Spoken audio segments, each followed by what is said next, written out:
It started 2 months ago when I found a cheap room for rent on a Craigslist. $600 a month, all utilities included. The apartment was in an old, crumbling building downtown. The landlord, Mr. Grayson, was strange, pale, wiry, with yellowed fingernails that tapped against the clipboard as I signed the lease. He gave me a crooked smile and said, "Your roommate keeps to themselves. Don't bother them, and they won't bother you." Weird, but whatever. I was desperate and needed a place.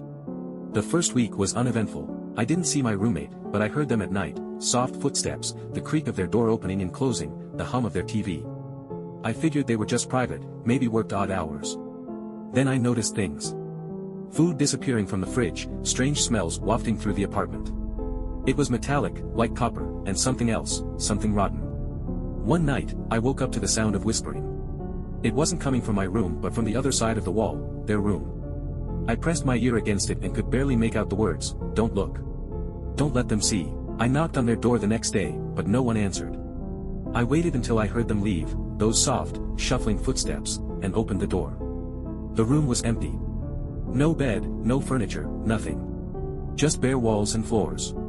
But the walls, they were covered in deep scratches, like someone had clawed at them over and over. And in the center of the room, there was a single, red-stained knife lying on the floor. I backed out, shut the door, and locked it. That night, the whispering was louder. It wasn't just coming from their room, it was in the hallway, the kitchen, outside my bedroom door, and then I smelled it. That metallic, rotting stench. It was so strong I gagged. When I opened my door, there was a trail of something dark smeared along the floor leading to their room. I followed it, shaking, my heart pounding so hard I thought I'd pass out. The door to their room was open. Inside, I saw them. My roommate, crouched in the corner, hunched over someone. They turned to look at me, their face pale and blood-smeared, their eyes completely black. In their hands, they held a chunk of raw, bloody flesh. "Don't look," they whispered, their voice a guttural rasp. "Don't let them see." I ran. I didn't grab my stuff, didn't look back, I just ran.